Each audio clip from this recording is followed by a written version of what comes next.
Going overtime here at the 2025 National Youth Sports Summit. Got Darren Rovell, media and business entrepreneur and founder of Collect Media. Darren, appreciate the time. Thanks for having me. So you've wrapped up your panel on the legacy of youth sports, lifelong memories and collectibles.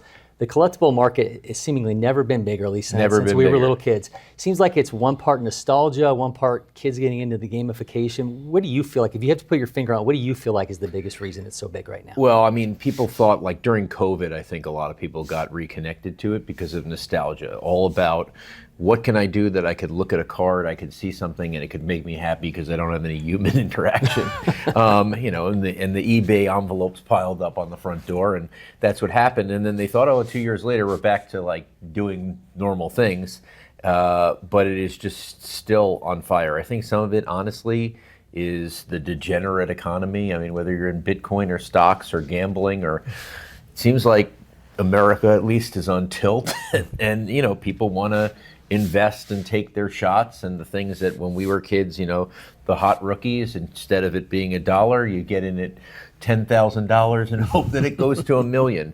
And then for kids, it's almost the same thing. You know, they're watching these YouTube breakers and guys opening packs, and it just, I have two 11-year-old twin sons, and they're just, you know, they're standing in front of the boxes, and if they don't get like a 1 of 1 or a gold foil or something special, they're literally throwing it in the garbage. So I feel like there's just a lot of people on tilt, and collectibles or something that's a little bit more exciting than some of the other stuff that you can get involved in. You said something interesting during your panel, not that you just said just one thing interesting, but one thing that's really stuck out to me was taking youth memorabilia and pushing it to the level of professional memorabilia, and that really being the next evolution in things.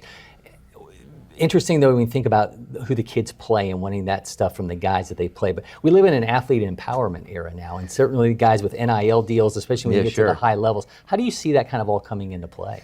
Well, there are high school guys that are now doing deals, right? And now it's become, okay, you know, normally it's like, oh, let's have some of these sets for these guys, and now they have their own rights, and it's monetized, and it's a little bit complex.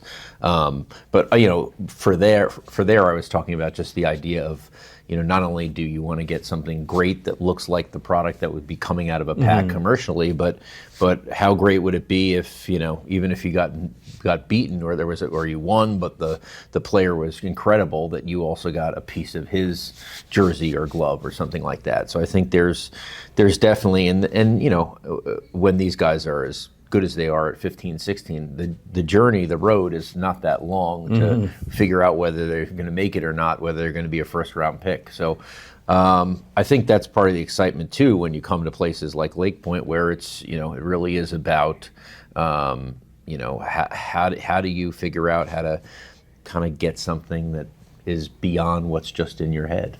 Absolutely great stuff, Darren. Thank you so much for the time. I appreciate it. Thanks for having me. We have so much more coming your way from the 2025 National Youth Sports Summit. Don't go anywhere.